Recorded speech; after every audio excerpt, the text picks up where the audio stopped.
बता रहा हूं, इजरायली अटैक में गाजा में भयंकर तबाही का मंजर देखने को मिला है। गाजा में 3 दिन के अंदर 250 लोगों की जान चली गई है।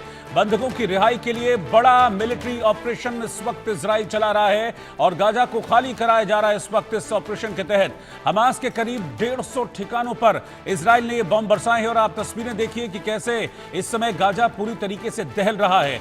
हमास के खात्मे तक ये ऑपरेशन जारी रहेगा। इजराइल की तरफ से इस बात को पूरी तरह से क्लियर कर दिया गया है। जो बंधक अभी भी हमास की कैद में हैं, उन बंधकों की रिहाई के लिए इजराइल ने अब सीधे तौर पर यह रास्ता अपनाया है। उन्होंने कहा कि अब बातचीत बहुत हो गई, हमारे बंधकें नहीं छोड़ रहे हैं तो ठीक है, अब अटैक से ही काम होगा। तो आप देखिए, पिछले 3 दिनों के दौरान जो ऑपरेशन इजराइल की तरफ से चलाए गए हैं, इस ऑपरेशन में 250 से ज्यादा लोग मारे गए हैं। पिछले 3 दिनों के दौरान इजराइल की इस कार्रवाई में शुक्रवार से शनिवार के बीच गाजा पट्टी में हमास के 150 से ज्यादा ठिकानों पर इजराइल ने अटैक किए। इजराइल कह रहा है कि वो तब तक ये गोले दागता रहेगा, तब तक ऑपरेशन चलाता रहेगा जब तक हमास खत्म नहीं हो जाता है, उसकी जड़ें खत्म नहीं हो जाती हैं। इजराइल ने गाजा पर कंट्रोल के लिए 5 मई को गिदोन चैरियट्स मिलिट्री ऑपरेशन की शुरुआत की थी और मार्च 2025 में गाजा के अंदर फूड और जो फ्यूल सप्लाई है उसको पूरी तरह से रोक दिया था। इजरायली सरकार ने दावा किया था कि इससे हमास कमजोर होगा और अब पिछले 3 दिनों में जो इजरायली हमले हैं उनकी ग्रेविटी बहुत तेजी से बढ़ी है और फ्रीक्वेंसी बढ़ी है और 3 दिनों में 250 से ज्यादा लोग मारे गए हैं। अजय जांडियाल मेरे साथ हैं, कर्नल संजीत सिरोही मेरे साथ हैं। अजय, अब इजराइल कहते हैं ना कि वो एक छवि है इजराइल की विध्वंसक वाली, उसी छवि पे उतर आया है, क्योंकि हमने देखा कि सीज फायर हुआ, बातचीत का दौर बहुत चला था इजराइल और हमास के बीच में, लेकिन अब वापस इजराइल अपने स्टाइल पे आ गया है। लेकिन इसमें 3 दिनों में 250 लोग मारे गए हैं।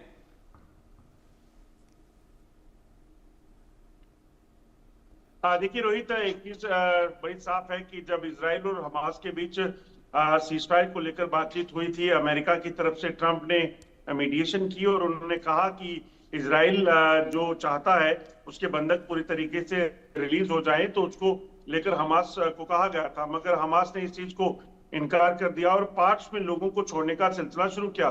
उसी के बाद इजराइल की तरफ से ये साफ कर दिया गया था कि अब किसी भी तरह की बातचीत अब हमास से नहीं की जाएगी और अब जो है हमास को पूरी तरीके से तबाह करेंगे और अमेरिका के साथ मिलकर तबाह करेंगे। उसी के बाद के ये लगातार एक्शन देखने को मिल रहे हैं। अब ताजा हमला जिसमें हुआ है 250 लोग मारे गए हैं, तो हमास को टारगेट करने का सिलसिला जारी है। 2 दिन पहले हमास में जो हमास के आतंकी हैं उनके एक अस्पताल के बेसमेंट में छुपे होने की खबर आई थी, जिसके बाद उन्होंने इजराइल ने वहां पर हमला किया, जिसमें हमास का एक लीडर भी मारा गया, कई आतंकी मारे गए और सिविलियंस की भी मौत हुई थी। तो आज एक फिर ताजा हमला हुआ है जिसमें 250 लोग अभी तक 3 दिनों में मारे गए हैं।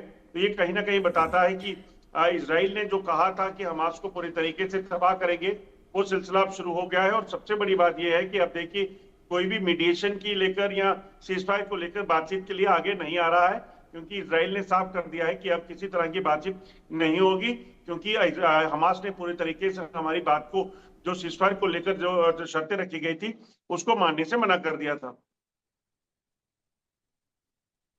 सिरोही के पास चल रहा हूं, एक रिएक्शन उनका भी।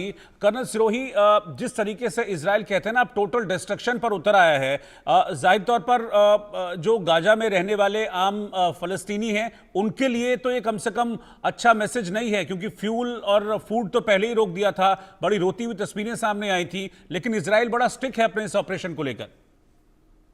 रोहित जी, ये बातें देख के और इन बातों को सुन के एक चीज क्वेश्चन दिमाग में आता है कि गाजा में पिछले तकरीबन 1.5 साल से ऊपर होने वाला है कि वहां पे जो है कितनी गोलाबारी हुई, कितने लोग, कोई कह रहा है 60,000, कोई 65,000 लोग मर चुके हैं, 1.5 लाख से 2 लाख लोग जो है घायल हैं, खाने को नहीं है, पानी नहीं है, दवाइयां नहीं है। मतलब जो डोनाल्ड ट्रंप साहब ने कहा था कि हेल विल ब्रोक आउट और वो जो है जहन्नम के दरवाजे खोल देंगे, वो वाकई जो वहां पे जहन्नम के दरवाजे खुले हुए।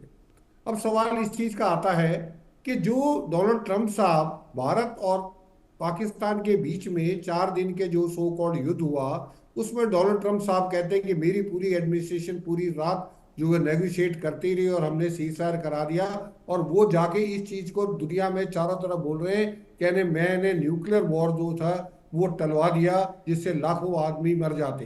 मेरे को समझ में नहीं आता, अगर वो इसको रुकवा सकते हैं तो वो गाजा में क्यों नहीं रुकवा सकते। जब गाजा में बातचीत हो रही थी तो इन्होंने ही आके वो सीज फायर को तोड़वा दिया, और उसके बाद जो है ये बोला कि या तो सारे के सारे वापस दे दो हॉस्टेजेस, नहीं तो हम जन्नम के दरवाजे खोल देंगे। मेरा सवाल ये है कि जन्नम के दरवाजे आप खोल दोगे, हॉस्टेजेस को आप, लेकिन उनकी क्या गलती है जो बाकी जो 20-22 लाख लोग जो है गाजा में रह रहे, उनमें कोई ह्यूमैनिटेरियन ग्राउंड नहीं है।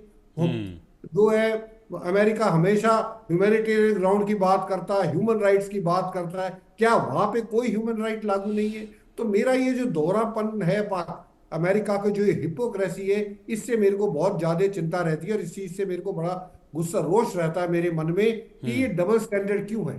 अब जो है ये जो मार रहे हैं इसराइल जी, जो हमला कर रहे हैं, 250 आदमी मरे हैं, उनमें हो सकता है कि जो हमास के लीडर हो 2-4 हो या 10 हो या 15 हो, बाकी जो आदमी मरे हैं, औरतें बच्चे वो मरे, उनका हिसाब किताब कौन देगा। तो ये जो है बड़े दुख की बात है, और इसमें मेरे को ये है कि ना तो कोई अरब स्टेट, ना कोई जो है मुस्लिम कंट्री, ना अमेरिका, ना रशिया, ना चाइना, यहाँ तक कि तुर्की जो है हमारे लिए खिलाफ तो जो है वो भेज रहा है, ड्रोन भेज रहा है। वहां पे क्यों नहीं जाता तुर्की इसराइल के मुकाबले। रोहित जी। जी, आप मेरे साथ बने रहिएगा, मैं आपके पास वापस लौटूंगा। अजय, आपका शुक्रिया साथ में जुड़ने के लिए और तमाम खबरों पर हमें जान